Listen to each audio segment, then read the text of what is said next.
My mother said it on a Tuesday. Not screaming. I want you to understand this from the beginning, because the screaming would have been easier to carry. She said it in the voice she used for final decisions, the voice that had no temperature, no weather, no invitation for response.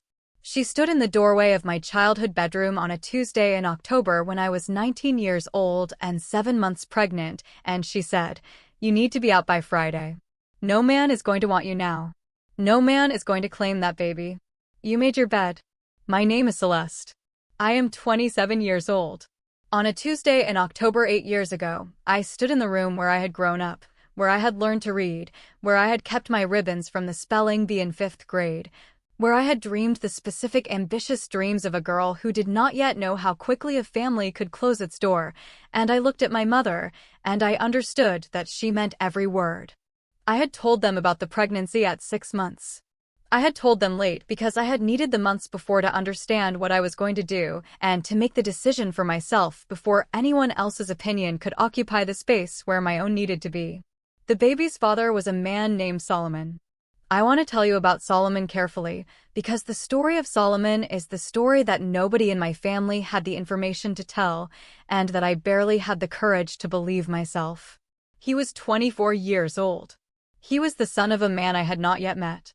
He was decent in the specific way of someone who had been raised by people who took decency seriously. And he was, at the moment my mother was standing in my doorway, completely unaware of what was being said about us. I packed on Wednesday. I left on Thursday. My Aunt Ruth, who was 61 and had been the specific quiet presence in my family who witnessed things without commenting on them, slipped $300 into my coat pocket as I walked out. I had not asked. She had known. The $300 and a phone and a name in my contacts that I had not yet called. That was what I had on a Thursday in October when I was 19 years old and 7 months pregnant and standing outside the house I had grown up in with a duffel bag and the specific numbness of someone who has just had the ground removed from beneath them and has not yet begun the work of finding new ground. I called Solomon. I want to tell you what happened when I called him, because it is the foundation of everything that follows, and it deserves to be told without diminishment. He answered on the second ring. I told him where I was standing. I told him what had happened. I told him in the specific flat voice of someone who is working very hard to deliver information without asking for anything, because I had decided, standing on that sidewalk, that I was not going to be a woman who asked for rescue, and that if Solomon Hargrove was going to step up, it was going to be because he chose to and not because I had made the alternative feel impossible. He was at my location in 40 minutes. Not with words. With a car and a plan and the specific forward momentum of a man who has received information and made a decision about what it requires of him. He drove me to a women's transitional residence that a colleague of his had told him about 3 months earlier when I had first told him about the pregnancy. He had researched it then, quietly, without telling me, which I did not learn until much later, and which told me everything I needed to know about who he was. He helped me sign in. He sat with me for 2 hours. He left when I asked him to because I needed to be in that room with my own feelings about what had just happened without managing anyone else's proximity to it. He called the next morning at 8 a.m. He called every morning after that. I spent the following 4 months building what I could, a part-time job at a copy center, a library card that became my university, a friendship with a woman named Dara at the residence who was 23 and building the same things from different rubble, and the specific daily discipline of someone who has decided that what was said about her future is not the truth about her future. I gave birth to a daughter in January. I named her Grace. Solomon Hargrove was 24 years old, African American, and had grown up in a household that I would not fully understand until later, but that had clearly produced in him the specific combination of groundedness and forward motion that made him simultaneously the most calm and the most capable person I had encountered at that point in my life. He came to the hospital. He was there for Grace's birth, not in the delivery room, because I had not yet decided what our relationship was with enough clarity to invite him into that specific intimacy, but in the waiting area, for 14 hours, in a chair that he had apparently not left except for one bathroom break that Dara, who had accompanied me, described later with the specific detail of a woman who had been watching. When they brought Grace out for him to see her for the first time, he stood. He looked at her for a long time without speaking. Then he looked at me. "Thank you," he said. Not for what I thought he might say. Not something declarative or emotional or performed. Just, "Thank you." 2 words that contained the specific weight of a man who understood what I had been doing for 7 months and wanted to name the doing before he named anything else. We were not a couple in those early months. We were 2 people navigating the specific daily architecture of caring for a child together when the adults doing the caring were still learning who they were to each other. He came on Tuesdays and Thursdays. He was reliable in ways that felt almost foreign to me, having come from a family where reliability had been conditional on my compliance. The unconditional version of it was something I had to learn to receive. He told me about his family in pieces. Not because he was hiding anything, because the information was large, and he understood that large information needs to be given in the right sequence if it is to land as truth rather than performance. His father was a man named Charles Hargrove. He told me this in the 4th month. He told me who Charles Hargrove was in the 5th month. By then I was already in love with Solomon.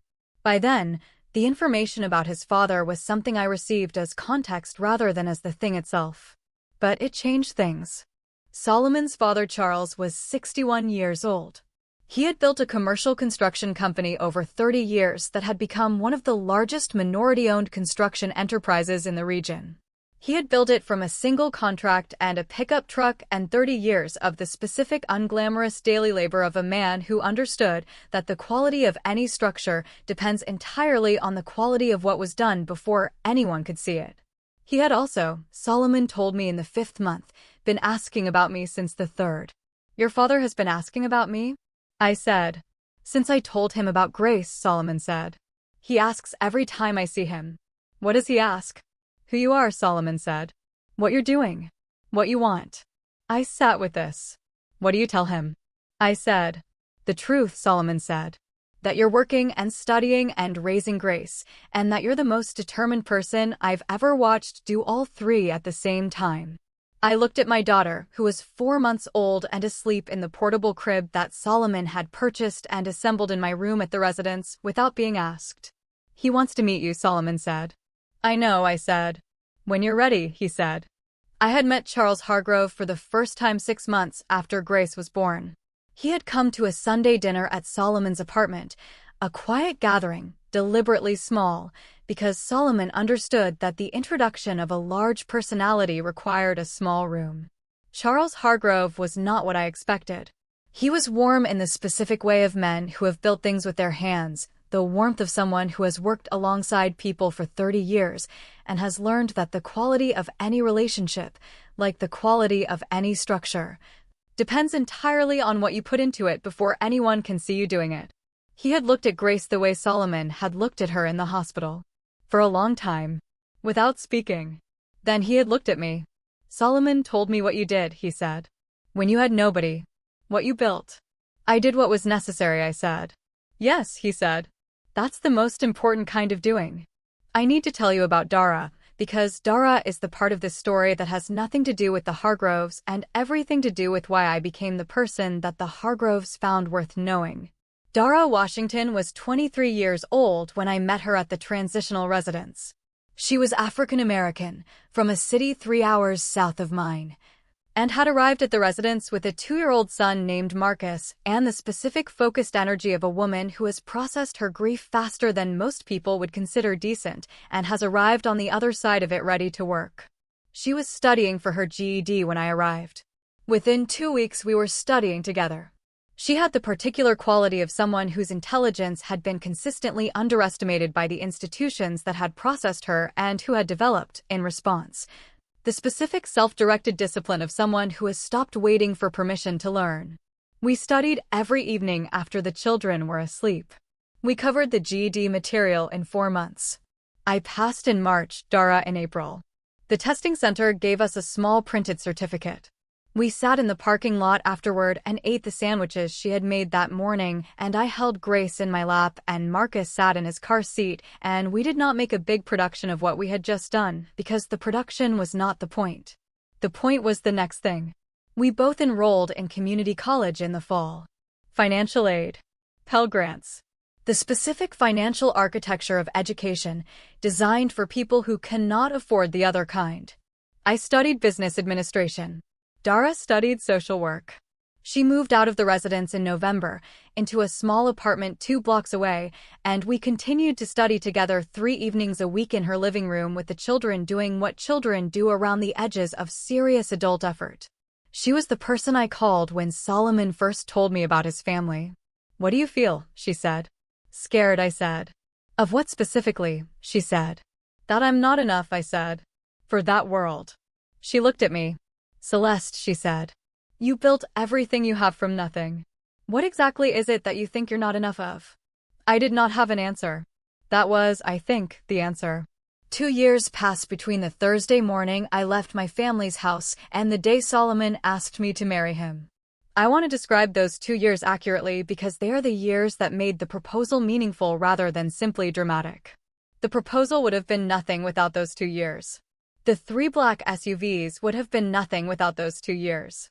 Any of the visible things that followed would have been nothing without the invisible work of those 2 years. I completed my associate's degree in business administration in 18 months by taking a full load every semester and 1 summer session. I worked part-time throughout. I had childcare from Solomon on the days he took Grace, and on the days he did not, I used the campus childcare center, which I had researched and applied for before I enrolled because I had learned, in the year since leaving my family's house, that preparation was not pessimism, it was the specific practice of a woman who understood that the world was not designed for her convenience, and that this was information rather than an obstacle. Solomon and I became a couple formally in the 8th month after Grace was born. Not from a dramatic declaration, from the specific daily accumulation of 2 people who had been building trust in the most ordinary ways possible and who arrived, one Tuesday evening, at the mutual understanding that what they had built was the thing they wanted to keep building. He told me he loved me on a Wednesday. I told him the same on a Thursday. We were both, I think, people who needed a day to sit with the weight of a true thing before we could say it back. I met Charles Hargrove's wife, Margaret, in the 2nd year. She was 60 years old and had the specific warmth of a woman who had built a life alongside a driven man and who had developed her own authority inside that life that was entirely separate from his. She had been watching me, she told me at our 3rd dinner together, since the first time Solomon mentioned my name. "What were you watching for?" I said. "Whether you knew who you were," she said. "And?" I said. "You do," she said. "You just don't always remember that you do." Solomon asked me on a Saturday morning in February. Not at a restaurant. Not in a public space designed for the performance of significant moments. In his apartment, at the kitchen table, over coffee, while Grace was watching cartoons in the next room with the specific focused attention of a 2-year-old who has decided that this particular program requires her complete concentration. He had not rehearsed it. This is how I know he had not rehearsed it. The words came out in the specific order of a man who is saying the true thing rather than the prepared thing. "I want to marry you," he said. "Not because it's the next thing that happens. Because you're the most honest person I have ever known, and because I think the rest of my life is something I want to spend next to that. If you'll have me." I looked at my coffee cup. I looked at Grace through the doorway. I thought about a Tuesday in October when I was 19 years old, and my mother had told me no man would ever want me or my daughter. I thought about $300 in a coat pocket from my Aunt Ruth. I thought about 14 hours in a hospital waiting room. I thought about what Margaret Hargrove had said, "You do know who you are. You just don't always remember." "Yes," I said. He reached across the table and put a ring on my finger. Not a ring that announced itself. A ring that was exactly the right weight for the hand it was going on, as though he had been paying attention, for 2 years, to the specific quality of what I would want on a hand that had been working. He had been paying attention.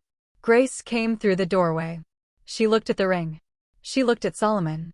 "Does this mean you live here now?" she said. He looked at me.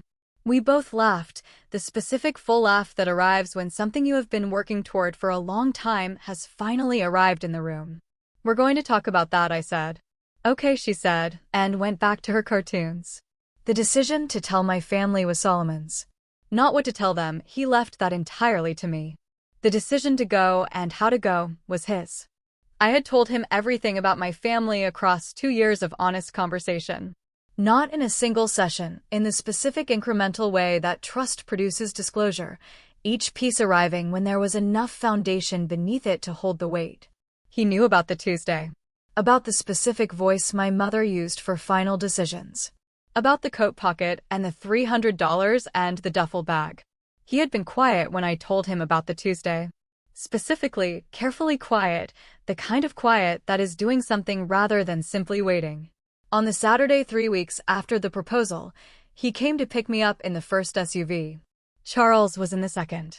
For men I recognized as senior figures from the Hargrove Company were in the third. I stood at the curb outside my apartment and looked at the 3 vehicles and then at Solomon. "This is not necessary," I said. "No," he said. "It isn't necessary. But some things don't need to be necessary to be right." I got in the first SUV. We drove to my family's neighborhood, the specific familiar streets of the community I had left, the houses I had known since childhood, the corner where I had waited for the school bus for 12 years. Everything was smaller than memory makes things. We pulled up to my family's house. I had called my mother the previous day and told her we were coming.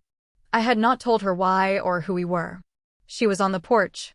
She saw the first SUV, then the second, then the third. Charles Hargrove stepped out of the second vehicle in a dark suit and walked to the door with Solomon beside him.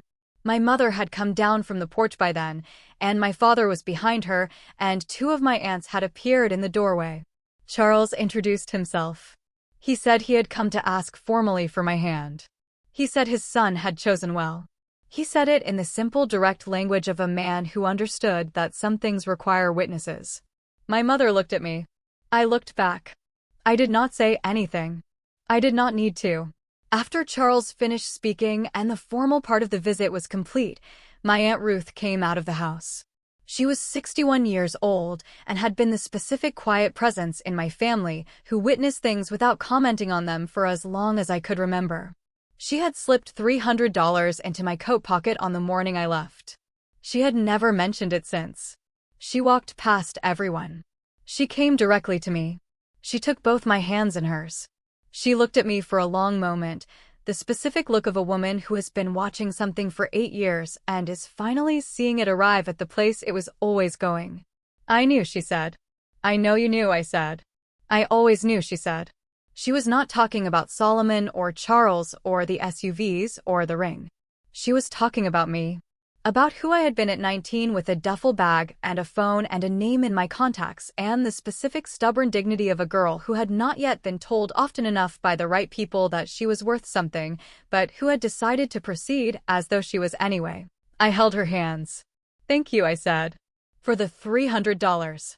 It was all I had that day," she said. "It was enough," I said. She smiled. Then she looked at Grace, who was standing beside Solomon holding his hand and examining the SUV with the focused curiosity of a 2-year-old who has decided that this specific vehicle is interesting. "She looks like you," my aunt said. "She does," I said. "Good," she said. She squeezed my hands once and went back inside. My mother had been standing at a distance through all of this, in the specific posture of a woman who has just been required to see something that reorganizes what she thought she knew. She was not the kind of woman who apologized easily. She was not the kind of woman who revised her assessments publicly. But she looked at me. And something in her face, something underneath the specific architecture of a woman who had made a final decision 8 years ago, moved. I did not require more than that. Not then. Here is what I kept from a Tuesday in October when I was 19 years old and a duffel bag and $300 and a name in my contacts and all the years that followed. I kept Grace. She is 8 years old now and has Solomon's calm and my stubbornness, and she is the most original person I have ever known. The specific originality of someone who was surrounded from the very beginning by adults who were building things from nothing and who absorbed this as the texture of what the world is. She builds things. Small things currently, block towers, paper structures, a birdhouse she and Solomon made in November that took 4 weekends and is not structurally perfect, but is standing. She will build larger things. I know this the way I know everything I have learned to trust, from evidence accumulated over time. I kept Solomon. He is 32 now and running a division of his father's company and working on something of his own, a sustainable construction consultancy that he has been developing for 2 years with the same quiet patience that Charles used to build the original company from a single contract and a pickup truck. He makes coffee every morning and leaves it for me on the counter. He remembers things I mention without writing them down. He is the most reliable person I have ever known, which is the thing I value most, because it is the thing I had least of at the beginning. I kept Dara. She is a licensed social worker now, running a program for young women at transitional residences, the specific population we were both part of 8 years ago. She is the best equipped person I have ever known to do that work because she knows it from the inside out. We still study together. Sort of, we meet on Thursday evenings now and call it dinner, but it is really the ongoing education of 2 women who never stopped. I kept my Aunt Ruth's $300. Not literally, the money was spent in the first week on the specific necessities of a 19-year-old who needed them. But I kept the memory of it in the coat pocket. The understanding that sometimes the help that changes everything is the smallest thing, offered quietly by someone who saw you when the room was not looking. I am 27 years old. My family told me no man would ever claim me or my child. He came in 3 black SUVs. And I was already worth it before they arrived. If this story reached something in you, if someone ever told you what your future would not contain, and you went and built it anyway, I want to hear about it in the comments. What did they say you would never have? Stories like this one stay alive because people carry them forward. Share this with someone who needs it today. And if you would like more stories told honestly, the way things worth keeping deserve to be told, subscribe. We will be here. The end.